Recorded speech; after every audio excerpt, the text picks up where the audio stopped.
مبارك النكاح من سنتي ما قال النبي هو الصحيح نكاح مبارك نكاح مبارك زواج مبارك النكاح من سنتي ما قال النبي هو الصحيح نكاح مبارك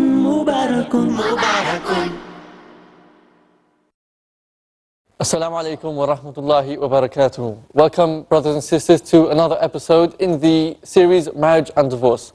With myself is Sheikh Haitham Al Haddad, who is currently residing in the UK and is on the Sharia Council of Britain. He's also the founding member of the website www.islam21c.com. Assalamu alaikum, Sheikh. Wa alaikum assalam wa rahmatullah. We concluded the last episode talking about the different conditions that one can put in the nikah. And we specifically spoke about the delegation of divorce and also the full option of divorce that can be given to the wife-to-be. We also talked about the equality side of it.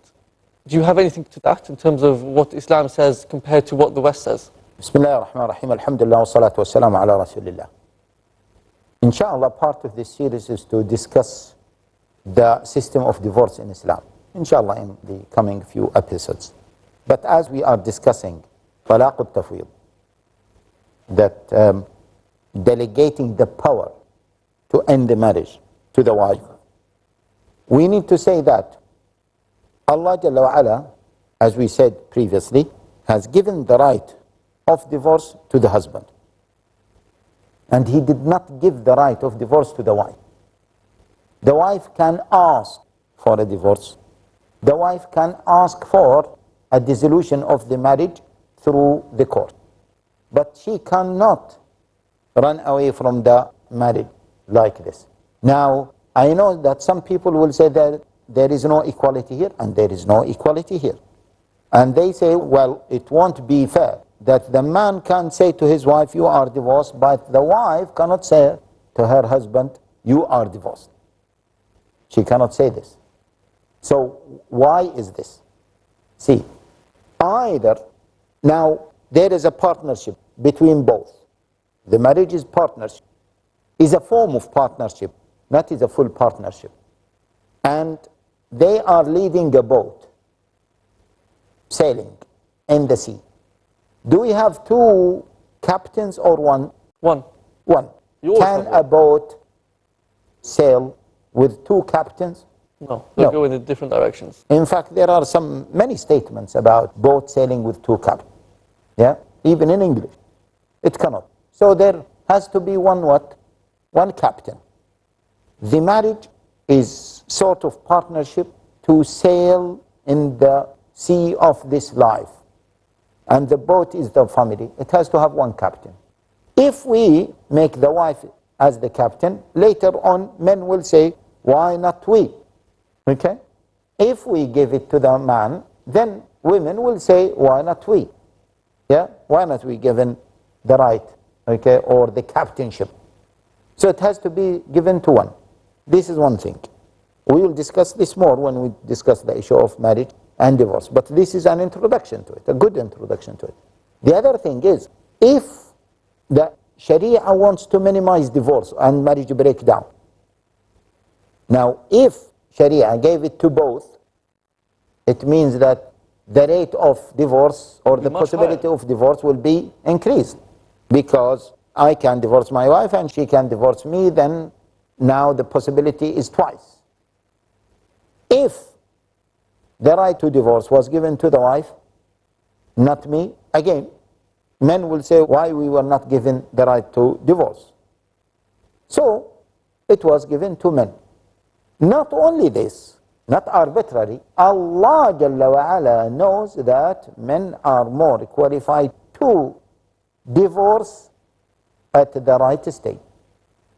Now, I know that some women will jump and will say, well, so many men are foolish. Yes, we know that so men can rush into divorce, can end the marriage, can. Yes? Exceptions again. But again, exceptions. Now, does this mean that we are treating men and women differently? Yes, we are treating men and women differently. Now, as we said, Western people, because of their background, whenever you mention that treating men and women differently, they jump to the conclusion of what? Discrimination. No, treating men and women differently, it is distinction between men and women. Giving women their rights and giving men their rights. Even, ya akhi, subhanallah, you know, in Britain, I think in most Western countries, the insurance for men is different from the insurance of women. But this is fine. Why? Because they say the rate of accidents with women is less than the rate of accidents with men, or vice versa. I don't know what they say exactly. Why is this? It is because of the gender. So where is the notion of equality? Okay, why is this? They are different. Because Allah Jalla wa Ala created men with certain qualities and created women with certain qualities. Women are more qualified to do certain things. Men are more qualified to do other things. Nowadays, they say why we don't have enough women in the position of leadership. Yeah? True. Why do we need to do that? Why? Why?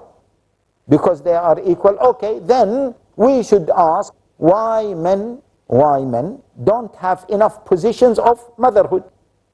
They say, what are you talking about? This is a joke. This is a joke. These are physiological differences. I agree, this is what I'm talking about.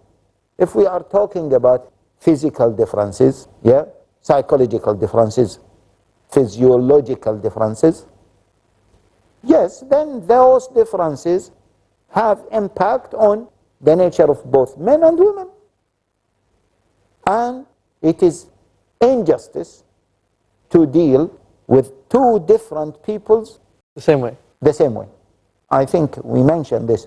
If I have two guests and I offered both of them, for example, fizzy drinks, but this is unjust to one who doesn't drink fizzy drinks. Agree? Agree. So if this is the philosophy of equality, now if I want to treat them equally, treating them equally doesn't mean that I give them the same thing. No, I give them what they want. Not what you want. It is not what I want. So I'm not forcing myself on them. I am giving them, if I want to be equal to them, yeah, I am giving them what they want, provided that there is no huge difference between both. Okay? And by the way, if I nourish my children like this and the whole society like this, men will not be jealous of women, and women will not be jealous of men. And this is what Allah Jalla wa Ala says. Allah Jalla wa Ala summarized the whole notion of equality between men and women, or distinction between men and women, in one simple verse. وَلَا تَتَمَنَّوْا مَا فَضَّلَ اللَّهُ بِهِ بَعْضَكُمْ عَلَى بَعْضٍ لِلرِّجَالِ نَصِيبٌ مِّمَّا اكْتَسَبُوا وَلِلنِّسَاءِ نَصِيبٌ مِّمَّا اكْتَسَبْنَ وَاسْأَلُوا اللَّهَ مِنْ فَضْلِهِ. Don't wish what Allah favored one party over the other. For men their shares and for women their shares. Yeah. Ask Allah Jalla Ala of His favors. Don't wish what Allah favored one over the other. Allah favored women, okay, by having children. I cannot conceive. Do I say, wow, I wish if I become pregnant? Now, I'm sure people will laugh. Will say, what, this man is mad. He wished to become pregnant. Agree? But for a woman, it is part of her femininity to become pregnant. If she doesn't become pregnant, she will become angry. Now the child goes to his mother and he says, Mom. He doesn't go to his mother and says, Dad. He comes to me and says, Dad. Okay? Allah, the Creator, gave the mother 3 rights over me as a father.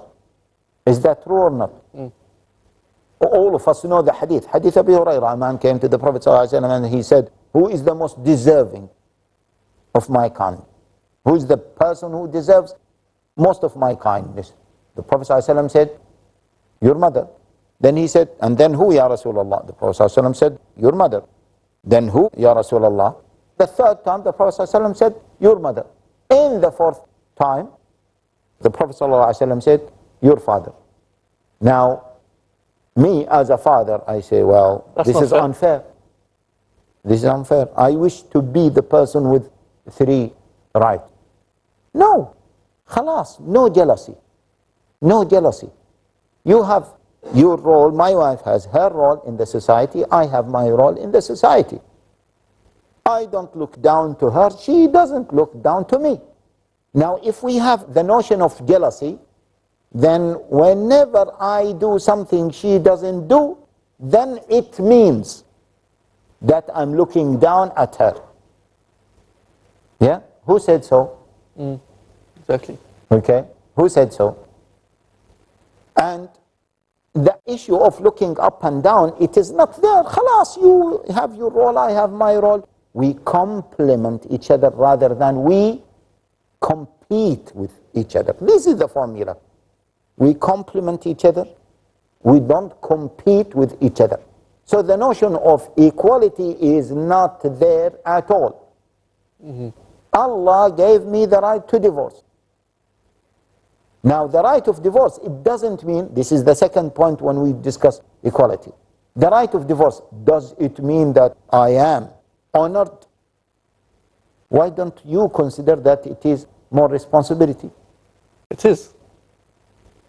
In fact, it is. Because in many cases, when the husband divorces his wife the first time, the second time, and the third time, and then the marriage is over, I say to the husband, it was your fault. He would say, no, it was her fault. I said, see, whatever happened, ya akhi, whatever happened, who is the one who uttered the divorce? He is the one with the decision. He is the one who took the decision. He would say, well, she pushed me. Akhi, who is the man? You. Who should control the situation? You. Well, I was pushed. Yes, so it is your fault. Yeah? So who said that any kind of authority is privilege? Exactly. It's more responsibility. It is more responsibility. And for us, we believe in the day of judgment. We will come and we will be asked. This is the third point.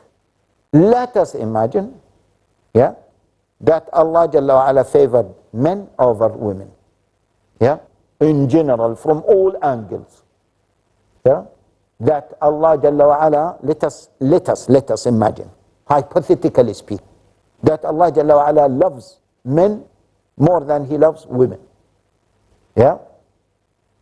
The key issue is not loving them in this dunya, even if He loves them more in this dunya, but in the akhirah, Allah Jalla wa Ala admits women to Jannah, and Allah Jalla wa Ala gives them, and Allah Jalla wa Ala makes them happy, and Allah Jalla wa Ala does not make them wish anything except they get it. So what else they want? What else is more important? What else is more important? If you live 80 years, 100 years, 120 years, yeah? Today I read about a scholar who lived for 120 years. Yeah, he died 8 years ago.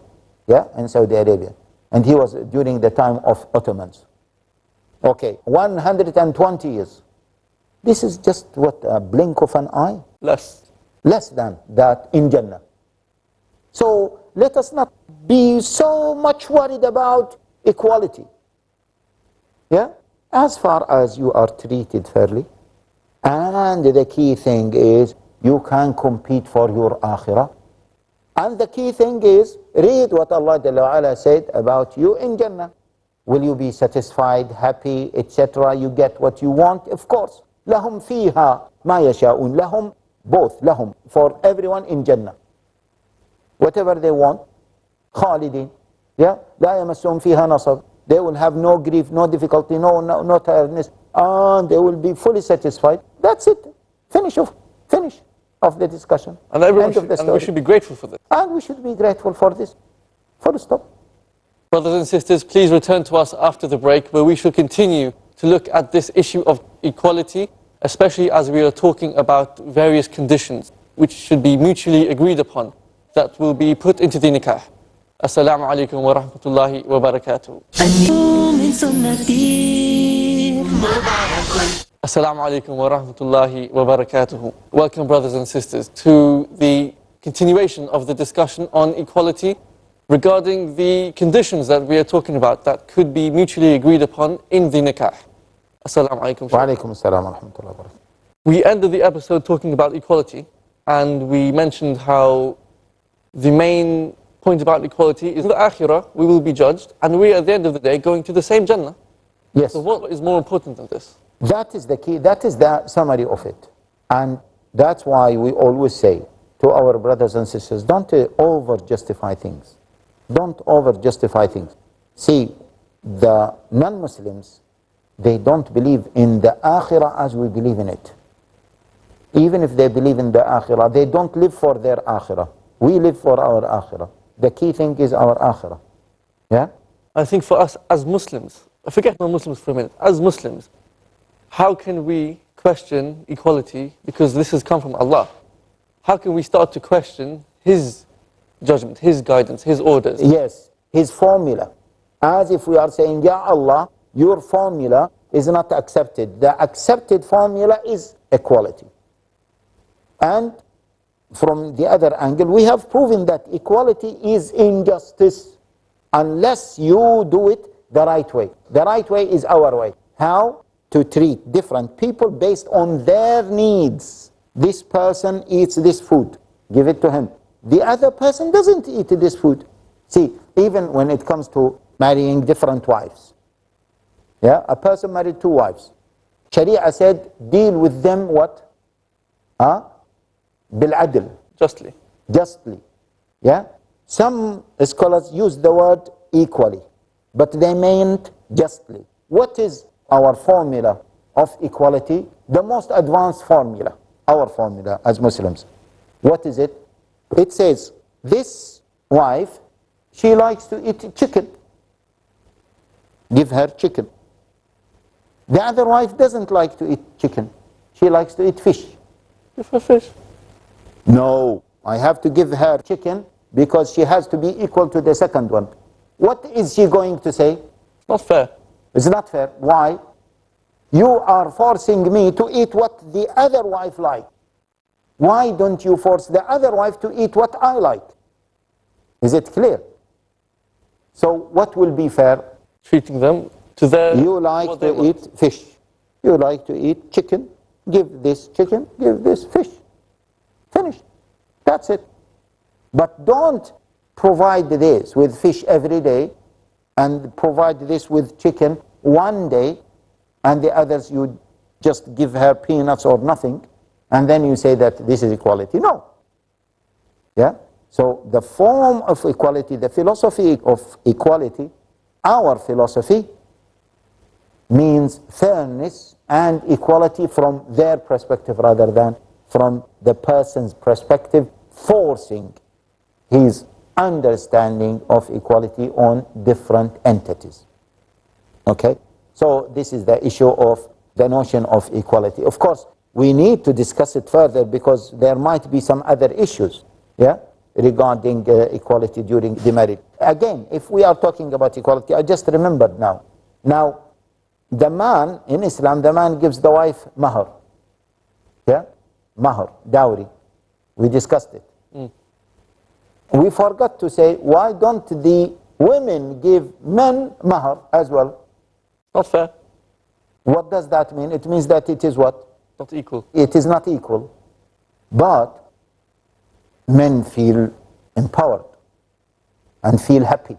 Agree? Agree. We feel happy that we are giving because this is our nature. Women feel very happy that they have been honored. Is that true or not? Especially by the one they will marry. By the one who they are going to marry. Ya akhi, common sense. Okay? Even now when a boyfriend and the girlfriend, they go to eat something. The lady normally likes if he pays for her. You came from a non-Islamic background. I know you did not spend long time being non-Muslim, but being indigenous British person, is that true or not? I think generally it's always the case where the male, the boyfriend, the man, whatever you want to call it, is the one that... Who offers. Exactly. Who pays for her. Yeah? And women, they feel, well, he pays for me. He likes me, he honors me, yeah? Now, wives, they like to be given gifts by their husbands. Of course, I like to be given a gift by my wife, but generally speaking, who likes to receive more gifts? The wife. The wife, yeah? He's honoring me, he's giving me, he's providing for me. Okay? When it comes to the issue of maintenance, inshallah, who should maintain the other side? Husband should maintain the wife. Husband should maintain the wife. This is not fair, Sheikh. We will continue about this issue of not fair, not fair, not fair, and we will just leave everything in order just to convince people that equality is not the best scenario. Come on, this is too much, wallahi. This is waste of time. My dear brothers and sisters, wallahi, there is nothing that is better than the Islamic ethos, values, principles, because they came from your Creator. Is there anything you want to introduce possibly for the next episode or conclude on? So we spoke about talaq al-tafwid, and again I would like my brothers and sisters to differentiate between talaq al-tafwid, yes, the two scenarios of talaq al-tafwid. Okay?